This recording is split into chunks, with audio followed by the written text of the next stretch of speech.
And the analysis of Shields and Brooks, that is syndicated columnist Mark Shields and New York Times columnist David Brooks. Hello, gentlemen. It's good to see you both. Good to see you. Let's start with the president. David, he gave a speech this week in Kansas. He talked a little bit at his news conference about this yesterday. Maybe a new fighting spirit. He's invoking Teddy Roosevelt, talking about protecting the middle class. Is this a theme, a message that he can ride to the election? It's the one he will ride on, and it's made a lot of liberals very happy. He's given them something to fight for. He's given them an overall narrative. A lot of people on the left have said, we didn't have this, now we've got a theme. And I think there's a lot to be said for the theme he's chosen, the idea of a fair deal, the invocation of Roosevelt. I thought the speech sounded a little more like William Jennings Bryan than Roosevelt, but that's neither here nor there. The two problems I have with it, one are political. I think this election is about national decline, and he's trying to make an election about inequality. And I think people agree that inequality is a problem. I don't think they see it as the central problem, which is about growth and really preserving the country as a growing, dynamic country. And so I think it's a little off-center for where the election is. And then the second is just a substantive problem. If you look for the policy implications, he sketched out these big problems. The only actual policy implied in the speech was raising taxes on the top 2% to pay for infrastructure spending and basic research. And I think those are perfectly good policies. They're extremely modest. And so I'm wondering, what is he actually going to run on? The policies he's suggesting are quite small. How do you see, Mark, what the president's talking about? At long last. I think the president's danced around a number of theories of governance that we could all reason together. The Rodney King approach, which came a cropper. I think underlying this, Judy, is not simply Barack Obama as Harry Truman populist, which I think raises questions about authenticity, because by temperament, the president is not a natural populist. But I think it's an acknowledgement that the Republican Party has moved incredibly far to the right. And my evidence of that is the debates in the presidential race, where when Chris Wallace asked a simple question, would you accept $10 in spending cuts for just $1 in tax increases? And all of them, including John Huntsman, the ever reasonable, moderate John Huntsman, said no, they wouldn't do that. Now, that's an acknowledgement, I think, in the president's speech that there is no point in trying to reason. They've given up on positions they've long held as a party, including the payroll tax suspension, just simply because they're opposing the president. So I think David's absolutely right. There's going to be two questions that voters ask in 2012. Is it working? That is the Obama economic plan, and is it fair? And I think he obviously wants to emphasize the second as well, because the statistics on the first are not that positive. But, David, you're saying to focus on the fairness is off the point, that the point should be more about what's happening to the country? I think it's about growth. I mean, we have an inequality problem, there's no question. But I think people, sometimes when we want a strong growing economy and we want strong wage growth. And that's somewhat related to whether the top 1% get super bonuses, but it's not totally related to that. And so you better have a strong story about generating economic growth, and I didn't see that story. And then second, just politically, I agree with Mark, the Republican Party has gone very far right, but if they're singing to the hymnal of Fox News, why do you sing the hymnal of MSNBC? Why don't you do something more centrist, which is what I think he should have done. I think he should have acknowledged that not only do we have an inequality problem, we've got a growth problem, and we've got a debt problem, which is the thing he entirely dropped. Is he missing out by no, this was Teddy Roosevelt. I mean, it really was Teddy Roosevelt. You could argue what phase of Teddy Roosevelt's specific career it was, but it was Teddy Roosevelt, vintage Teddy Roosevelt speech. And you talk to Republicans, whether it's John McCain or whoever else it is, and Teddy Roosevelt is their hero. I mean, it was a very adroit approach to what I call rhetorical grave robbery. That is, taking the other words of the other party and employing them in your own behalf. Republicans have done time and again on John Kennedy lowering the tax rate from 91% to 65%, saying tax cuts are the answer. And he was doing this. President Obama has done it on Ronald Reagan, evoking Ronald Reagan's words. So, no, I think it makes sense. sense, the Republicans have given him enormous running room in this. And I disagree with David in the sense that there is education. There's no question that we are in a global economy. It's now an information economy. It's a different, it's wrenching, it's discommoding to Americans. It's discouraging to a lot of Americans. And I think the president lays out an approach to remedy it.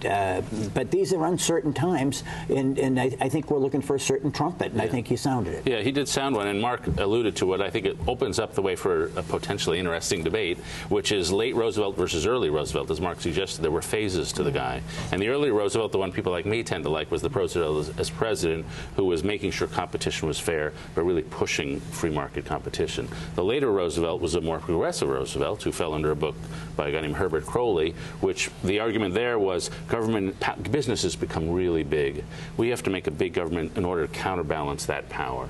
And so that's a different phase of Roosevelt. And there are two different ways of looking at the economic problem then and now, and it's potentially a pretty good debate. Mark, one of the things the president was upset about yesterday, besides the payroll tax cut being opposed by the Republicans, is the Republican blocking the nomination of Richard Cordray, former Ohio Attorney General, to be the new head of, or the first head of this Consumer Financial Protection Bureau. Are the Republicans justified in blocking this because they don't like the way the agency would be set up? No, they aren't. I mean, nobody disputes that Richard Cordray is enormously qualified. I mean, he's Supreme Court clerk for 2 different justices, a very successful attorney general who won a $2 billion settlement for retirees from these very folks that he's charged now with controlling.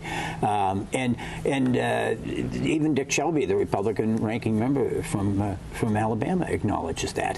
What this is about, Judy, is what Tom Mann of Brookings has accurately called the modern equivalent of nullification. That is, we recall a time in this country when states just said, we're not going to acknowledge, we're going to ignore, we're going to repudiate laws that are passed by the Congress of the United States and signed by the President. This was passed 61-39 in the Senate. It was passed by 45 votes in the House. It's the law of the land. And the Republicans simply saying, we don't like it, we don't like the law, therefore we're not going to abide by it, we're not going to fill a position that the law created. I mean, I just think it's indefensible. How do you see it? I think it's defensible. I mean, I think he's completely qualified. I think that, as Mark says, there's no question about that. But the question is, why should this agency not report to the normal congressional oversight process, some sort of democratic accountability? And, you know, some agencies report to the Fed, the banking ones, some, the consumer ones, report to the Congress, and maybe this is in a gray area. But it seems to me entirely defensible that you would want an agency like this with very broad public ramifications to report to the democratic process rather than to the Fed or some non-democratic process. So I really have no informed view on what the right place for it to report for, but they've certainly got a point. And Congress has been using holds, and the Senate has been using holds on appointments to influence policy since the Republic was born. So this is not skewing that, is what you're saying? Well, I mean, it comes in the context of all sorts of parties, people holding up all sorts of appointees, and I think the process is lamentable. But I think they have some point. They can make an argument. If they want to change the law, they can change the law. But I mean, we don't simply stop appointing people because we don't like the law that created the position. I mean, that really is unacceptable and irrational. All right, we're going to switch over and talk about the Republican presidential contest. Newt Gingrich continues to build. David, you wrote about this in your column in the Times today. His surge just seems unstoppable at this point. It's only a few weeks old. Now we're starting to hear, though, from the other Republicans, Mitt Romney, surrogates of Romney. How do you see that? Yeah, well, the first thing I observe is I've spent a lot of time asking political consultants and really professional political people, what are the odds that Newt could actually win this thing?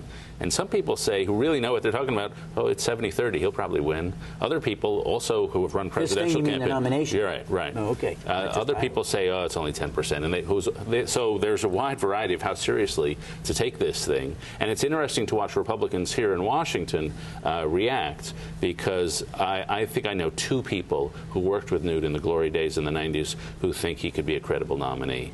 Almost everybody else. Out of how many? Out of all the people who were in that House Republican group. And so there are 2, Bob Walker and Bob Livingston, are sort of on the team. But everybody else I know, some of them quite publicly, but most privately, They will not go out and say anything, but I think most of them think he'd be a disaster for the party because they would, when they were back there, they would organize a policy. They'd spend weeks planning it. On the way from the office to the press conference, Newt would do 180 and do the exact opposite. I'm very interested to see what Dick Armey says when Dick Armey comes out and says yes or no. He's been laying low, but those sorts of people will be interesting. With friends like the weight of evidence is just overwhelming, and the consensus is this: that Newt Gingrich does not have the emotional stability to be a presidential nominee, let alone to be president of the United States. And I think the real test, Judy, is going to be in the next week. We have two major debates on ABC and then on Fox. And the question is whether the candidates who are raising the charges against him right now, Mitt Romney and Ron Paul, whether they're going to do a Dixie, whether they're going to fade when the moderator says, will you make this charge right now on this stage to Newt Gingrich, to his face. If they do what Tim Pawlenty did in New Hampshire, with the Obamacare, and he folded and faded and disappeared at that moment, because it doesn't make any difference whether your super PAC is buying these ads or it's friends of yours who are buying these ads. This is the strategy of the Romney campaign, Ron Paul's campaign, all the campaigns trying to stop Newt Gingrich. And I just think this will be the test. We'll find out the character. This is about character. Character is destiny, and Newt Gingrich's character, I think, is in the spotlight. But, David, is an all-out assault by the other Republicans likely to resonate with the voters? Well, I'm sure Mitt Romney is hoping that somebody else does it, which happened last time. I mean, McCain relied on Huckabee to attack Romney. You never be the one sticking in the knife. And right now, Romney's approvals, he's a lot of people's second and third choices. It's not like he's unpopular. They don't like him. They're not enthused. But he's acceptable to large parts of the party. If he goes after Newt in a full-bore way, that drops, and it becomes much more problematic for him. Or if he looks mealy-mouthed and say, well, oh, no, those are other people saying those. I'm not. That's Which is what he was saying today. Exactly. I mean, that'll be. I think this is going to be a real test of the character of the people making the charges against them. We'll have a different feeling about all of these candidates after these two debates. Well, there's nothing mealy-mouthed about the two of you. We are just delighted to have you here. Mark Shields, David Brooks, thank you. Thank you.